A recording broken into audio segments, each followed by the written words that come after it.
Sa iba pang pangyayari, isang hero's welcome ang binigay sa mga Pinoy peacekeepers na nakauwi na ng bansa mula sa Golan Heights. Ang Pangulo nagpasalamat sa galing at tapang na ipinakita ng ating mga peacekeepers sa kabila ng limitasyon sa kanilang mga kagamitan at kakayahan. Narito ang report. Binigyan ng Heroes Welcome Ceremony ang mahigit sa 300 Filipino peacekeeping forces sa Palasyo ng Malacanang kaninang umaga na ipinadala sa Golan Heights. Nagpasalamat ang Pangulo sa galing at tapang na ipinakita ng ating mga peacekeepers sa kabila ng limitasyon sa kanilang mga kagamitan at kakayahan upang paghiwalayin ang magkatunggaling puwersa ng Israel at Syria. Paliwanag ng Pangulo na hindi raw dapat mailagay sa balag ng alanganin o aniyay mission impossible ang ating sandatahang lakas. Kaya naman pinabalik ang mga ito sa Pilipinas.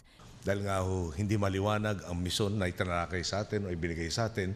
At tila itong misyon na ito, ayoko naman ipadala bilang inyong Commander-in-Chief at Ama ng Bayan, dadalhin kayo sa isang mission impossible.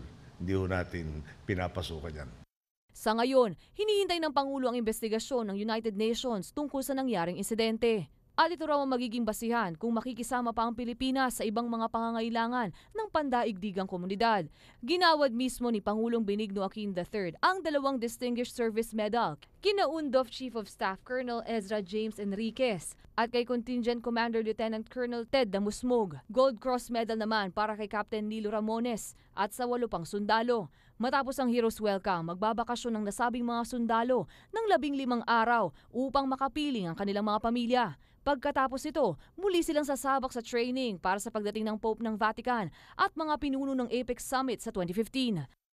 Of course, we'll do some training, as I have said, more on the VIP since this is the Pope.